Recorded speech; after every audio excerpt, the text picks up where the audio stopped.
হরে কৃষ্ণ, রাধে রাধে বন্ধুরা। গিরিধারী গোপাল সোনার চ্যানেলে তোমাদের সবাইকে সুস্বাগতম। তোমরা সবাই কেমন আছো? আশা করি তোমরা সবাই ভালো আছো গোপাল সোনার কৃপায়।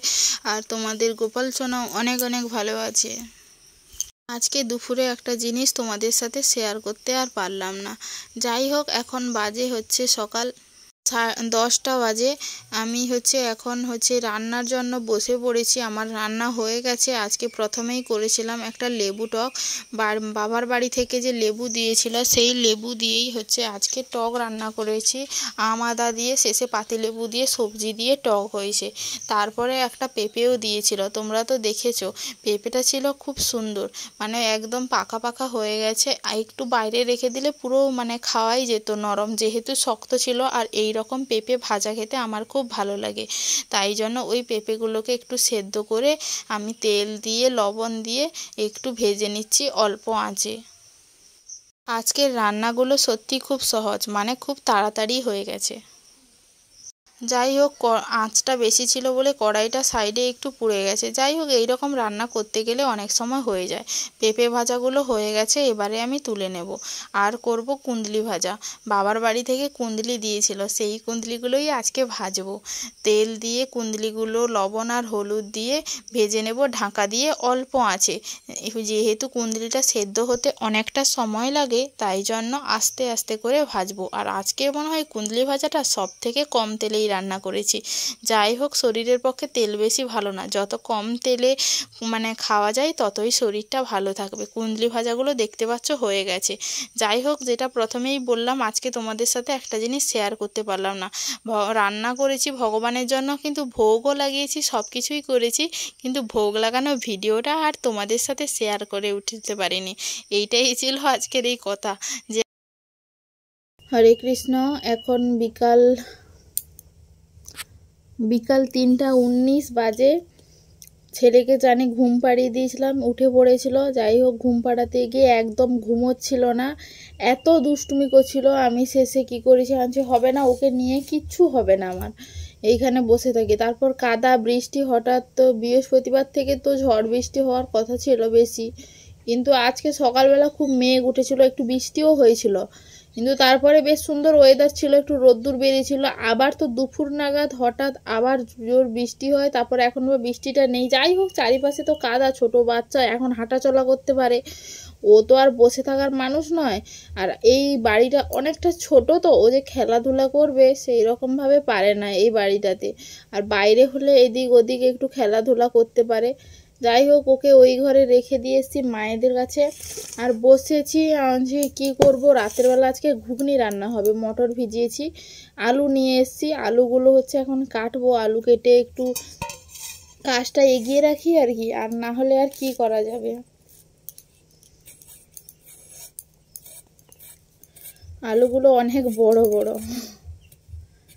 মিডিয়াম সাইজের আলুটা খুব ভালো হয়। এই আলুগুলো একটা যদি খারাপ পড়ে যায়, আলুগুলো যেহেতু অনেকটা বড় হয়, অনেকটা নষ্ট হয়ে যায় অনেকটা। আর মিডিয়াম সাইজের আলুগুলো খুব ভালোও হয়, তেমন দাগি পড়ে না। আর এই বড় আলুর ভিতরেই খুব বেশি খারাপ থাকে, দেখি কালো হয়ে যায়, কোথাও ভিতরে ফাঁপা, এই রকমই থাকে কিন্তু। আর একটা আলু নষ্ট হলে কত গ্রাম নষ্ট হচ্ছে ভাবো। 1 কিলো আলু হলে এই আলুগুলো কয়টা হবে। আর সংসারে থাকতে হলে একটু দেখে শুনেও চালাতে হবে। তুমি যদি বাড়ির বউ হয়ে না দেখে শুনে চালাও, তাহলে আর কি করে হবে বলো। যে মানুষটা বাইরে আছে, দিনরাত পরিশ্রম করছে, বাড়ি ছেড়ে বাইরে পড়ে আছে 2 পয়সা ইনকামের জন্য, সে যদি যাই ইনকাম করলো সবই যদি খরচ করে দিলাম, তাহলে আর বাইরে যাওয়ার আর কি মূল্য। সে যে আজকে বাইরে পড়ে আছে, এত কষ্ট করছে, আর কি হবে। আর ঘুগনি আমাদের ঘরে প্রতি সপ্তাহে একবার করে ঘুগনি হয়, ওইটা ধরা বাঁধা। আমি ঘুগনি খেতে খুব ভালোবাসি। আমার বাড়ির মধ্যে সবথেকে বেশি ঘুগনি মনে হয় আমি খাই। আমার হাজব্যান্ডও ঘুগনি খেতে খুব ভালোবাসে। ও থাকলেও বেশিরভাগ রাতেই ঘুগনি হয়, ঘুগনি মুড়ি, অথবা মায়েরা একটু মুড়ি খেতে চায় না, রুটি টুটি খাওয়া হয়। আমার হাজব্যান্ড আর আমি থাকলে আমাদের সকালের জন্য ঘুগনি তোলা থাকে। এতটাই ঘুগনি খেতে ভালোবাসি আর কি। কার কার এইরকম ঘুগনি প্রিয় বলবে তো।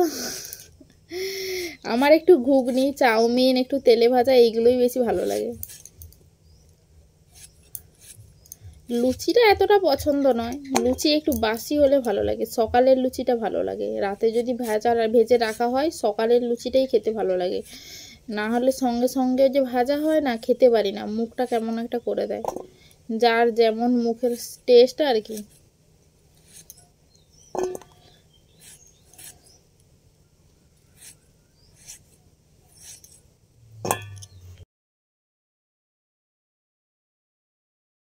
দুপুরবেলা যে রান্না করছিলাম, যখন ভোগ লাগাচ্ছিলাম তখন আবার কারেন্ট ছিল না, আর ছেলেও আমার কাছে ছিল। সেই ভগবানকে ভোগ লাগানো ভিডিওর ক্লিপটাও তোলা হয়নি। কি আর করব, না যদি পারি আর কিছু করার নেই। অন্ধকারও ছিল, কারেন্ট ছিল না, অনেকক্ষণ কারেন্ট চলে গেছিলো। তারপর ছেলে পাশে থাকলে না মাথায়ও থাকে না ভিডিও করার কথা, মানে ওকে নিয়ে পারাও যায় না। সকাল থেকে ছিল ওইদিকে, আমার কাছে ছিল না রান্না করার সময়। তাও মাঝে মধ্যে শুকনো হলে, বৃষ্টি টিষ্টি না হলে ওকে নিয়ে ভিডিও করি, রান্নাও করি, সমস্ত কিছু করি। এই বৃষ্টিতে একটু ছেড়ে দিলে শুধু জল কাদা ছাড়া ও আর কিচ্ছু চেনে না। ওর সামনে যদি একটা জলের মগ যদি বসানো থাকে, ও জলের মগটা ঠিক উল্টে দেবে, দিয়ে কাদা ঘাঁটতে বসে যাবে। প্রচুর কাদা মাটি ঘাঁটে, মানে এই জল থেকে ওকে একদম সাবধান। স্নান করানোর সময় তো উঠবেই না গামলা থেকে, কান্না, প্রচুর কান্নাকাটি। সে চান করতে করতে উঠবে না। সকাল থেকে দুবার কাদা হয়েছে, 2-3 বার ধোয়া হয়েছে, তারপরেও স্নান করানোর সময় আর বেশিক্ষণ বসিয়ে রাখলে হয়? এমনিতে তো অসুখের শেষ নেই, মানে মাসে 2-3 বার করেও কোনো মাসে জ্বর হচ্ছে, এমন অবস্থা। বেশি দিন যাচ্ছে না তো, 10-15 দিন না যেতে যেতে আবার গায়ে জ্বর ঘুরে আসছে। এত জ্বর হয় আর কি বলবো। আর ছোট বাচ্চা এখন যতদিন না 4-5 বছর হচ্ছে ততদিন অবধি এদের অসুখ বেসুখের একদম ছাড় নেই। এই কথাটা বলে আমার মায়েরা, বলে এই কথাটা, যে বাচ্চা যখন ছোট থাকে একটু বেশি অসুখ বেসুখ হয়, 4-5 বছর হয়ে গেলে অসুখ বেসুখ অনেকটাই কিন্তু কমে যায় নাকি বাচ্চাদের। তোমরা যদি জানো অবশ্যই বলবে কিন্তু, যে সত্যি এরকম হয় কি না। আমরাও দেখি বড় হয়ে গেলে দেখি বাচ্চাদের একটু অসুখ বেসুখ অনেকটা কমই হয়। তার ভিতরে আবার সব বাচ্চাও সমান নয়, বেশিরভাগ এইটাই হয়, ওইটাই বলছিল আর কি মা।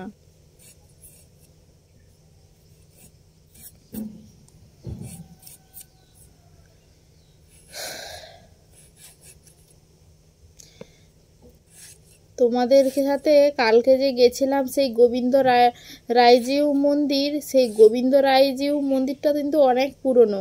আর সেই মন্দিরে সেই যে ভগবান সেইখানে যে ধরো এসেছে, সেই গোবিন্দ রায়জিউ মন্দির বলেই লেখা আছে, কিন্তু সেই গ্রামের নামও অদ্ভুতভাবে গোবিন্দপুর। সেই ভগবান নাকি যবে থেকে এখানে প্রতিষ্ঠিত হয়েছে তবে থেকে সেই গ্রামের নাম নাকি গোবিন্দপুরও হয়েছে।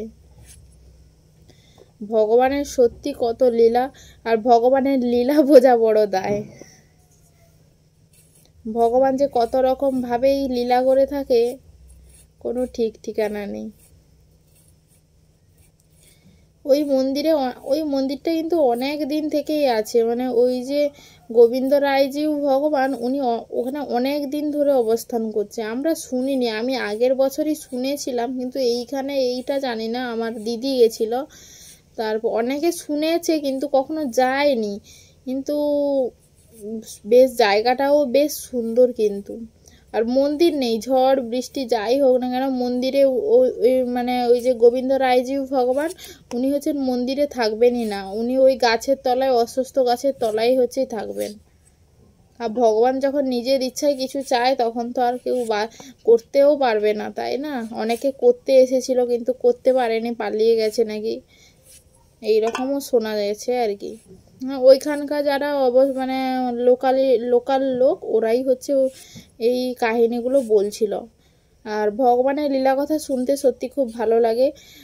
মানে কি বলবো, ভগবানের সমস্ত রকম লীলা শুনতে অনেক বেশি ভালো লাগে। ভগবানের লীলা এমন একটা জিনিস, হয়তো জব করতে কষ্ট, জব করলে অনেক কিছু মনে আসে, খারাপ চিন্তা এ কথা হয়তো ভালো লাগে না, কিন্তু আবার ভক্ত সঙ্গে হরিনাম করতে কিন্তু বড্ড ভালো লাগে।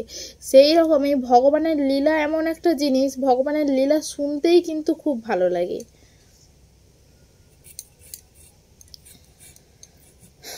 যাই হোক, আলু কাটাও হয়ে গেল মোটামুটি। ঘুগনিতে নারকেল দিলে খুব ভালো লাগে আমার, বাড়ির সবার নয়, বাড়ির সবার ভালো লাগে না বলে দেওয়া হয় না, বাবার বাড়ি গেলে একমাত্র খাওয়া হয়। ওই রকম নারকেল, কুচানো নারকেল একটু দিলে না ঘুগনি খুব ভালো লাগে। আমাদের ঘরে তো নারকেল, ঘুগনি কেন, কোনো তরকারিতেই মানে নারকেল খায় না, এমনিতেও নারকেল পছন্দ করে না, কেউ নারকেল খায় না এত, তাই আমাদের ঘরে বেশিরভাগ সময় ডাব তুলে নেই। কি হবে, কেউ নারকেল খাবে না, ডাব খেলে তাও শরীরে অনেক উপকার দেবে। এখন একটা ডাব কিনতে গেলে 50 থেকে 60 টাকা দাম আমাদের এখানে। ছোট ছোট ডাব, একটু জল থাকে না, মানে ছোট গ্লাসের 1 গ্লাস জল থাকে কিনা সন্দেহ, তাও সেই ডাবের মূল্য 60 টাকা। মানে দেশে কি দিন এলো, গ্রামের দিকে প্রতি ঘরে ঘরে নারকেল গাছ, তাও এই অবস্থা।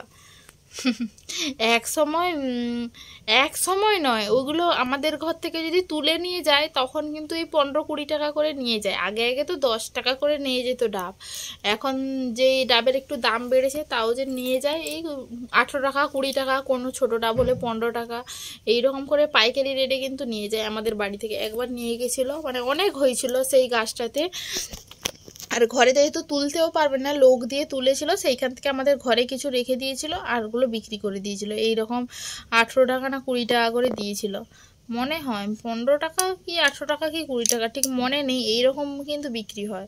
আর ওইগুলো ওরা বিক্রি করবে 50 থেকে 60 টাকার মধ্যে, ঠিক আছে। মানে যাদের ঘরে গাছ হয়ে ফলন হচ্ছে তারা কি পাচ্ছে, যারা তুলে নিয়ে বিক্রি করছে তারাই দেখছি বেশি লাভ করছে। যাই হোক, যখন রান্না করব তখন তোমাদের সাথে আবার একটু ভিডিও শেয়ার করব। এই যে এখন হচ্ছে মশলা করে নিচ্ছি, আদা জিরে আর টমেটোর পেস্ট মিক্সিতে করে কড়াইতে শুকনো লঙ্কা 5 ফোড়ন দিয়ে ওই হলুদ দিয়ে মশলাটা তুলে দেবো। হলুদ দেওয়ার কারণ যাতে তেল না ঠিকরায়, ওই জন্য আর কি, একটু অল্প ঠিকরাবে না ভুল কথা, কিন্তু একটু কমই মানে তেলটা ছিটকায় আর কি। যাই হোক, এইভাবে মশলা কষিয়ে মটর আর আলুটা সেদ্ধ করেছি ওইগুলো তুলে দেব। আজকে মটরটা একটু বেশি সেদ্ধ হয়ে গেছে, তাই মশলার সাথে আর মটর আলু কষাইনি, একেবারে জল তুলে দিয়েছি। দেখতে পাচ্ছ এখন হয়ে গেছে বলতে গেলে। এবার হচ্ছে আরতি করব, মানে সন্ধ্যা আরতি হবে, এটা তো বিকেলবেলা করেছি, করে নেওয়ার পরে হচ্ছে ভগবানকে ধূপ আর দীপ দিয়ে আরতি করে নিয়েছি। আরতি করার পরে হচ্ছে ভগবানকে ভোগ লাগিয়ে আজকে তাড়াতাড়ি ভগবানকে শয়নে দিয়ে দেবো। আর আজকের ভিডিওটাও বেশি বড় করব না, এইখানেই শেষ করছি। ভালো লাগলে লাইক কমেন্ট শেয়ার। হরে কৃষ্ণ, রাধে রাধে।